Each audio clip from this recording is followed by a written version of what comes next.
conséquences qui sont les plus marquées, c'est désagrément pour les abonnés.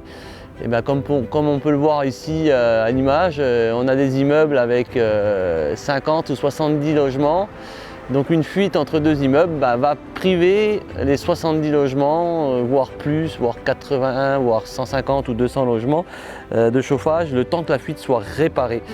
Donc d'où l'importance d'intervenir en urgence et de trouver rapidement la fuite pour que le gérant puisse la réparer et redonner du chauffage à ses clients. Comme on est sur du caniveau, de la chaussée, il faut casser le béton, il faut casser l'enrobé.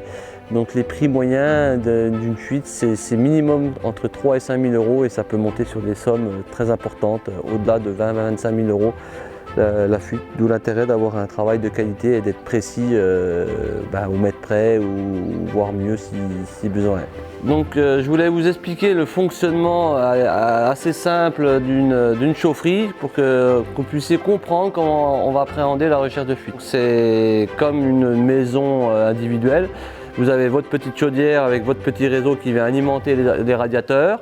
Et là c'est la même chose, sauf que d'être en petite partie, on est sur des grosses parties enterrées en voirie et c'est sur cette voirie-là qu'interviennent les problèmes de fuite. Voilà notre point de départ. Donc notre client a sectorisé la fuite sur son tronçon-là. Nous allons passer à la première étape indispensable pour la recherche de fuite sur le réseau de chauffage, qui va consister à tracer de façon très précise le réseau en voirie. Si on n'a pas les bonnes longueurs de tuyaux, au niveau de la corrélation acoustique, on aura des résultats qui ne correspondront pas. Donc en fait, on va se servir de la conductivité du métal pour émettre un champ magnétique.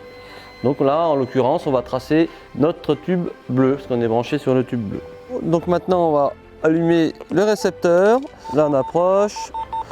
Et voilà, là je suis dessus. Hop. Et après on fait tout le cheminement du réseau de cette manière-là. On a quelques réseaux de chauffage qui peuvent être en PVC. Et sur du traçage magnétique, on est bloqué, on ne peut pas tracer. Donc c'est pour ça qu'on a une deuxième méthodologie réalisée à l'aide du géoradar. Donc là on va retracer notre réseau qui est métallique pour avoir aussi une confirmation de la qualité de notre traçage. Donc on peut tracer tout type de réseau enterré avec ce matériel-là.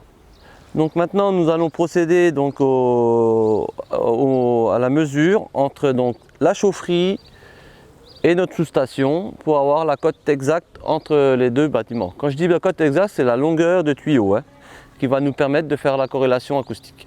On va procéder donc à la corrélation acoustique entre notre sous-station et la chaufferie principale.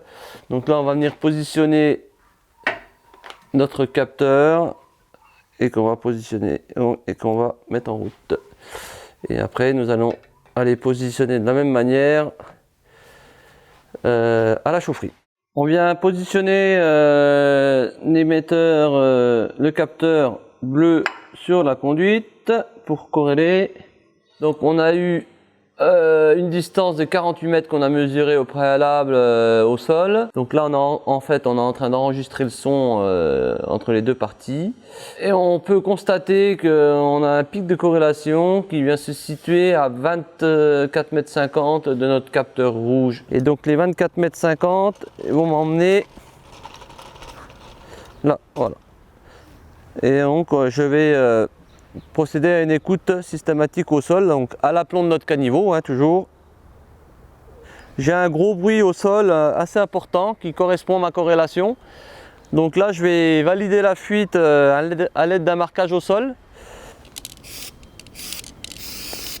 Je fais un rapport d'intervention avec une photographie du lieu à terrasser. Donc on intègre une carte Maps avec le positionnement exactement de la fuite trouvée.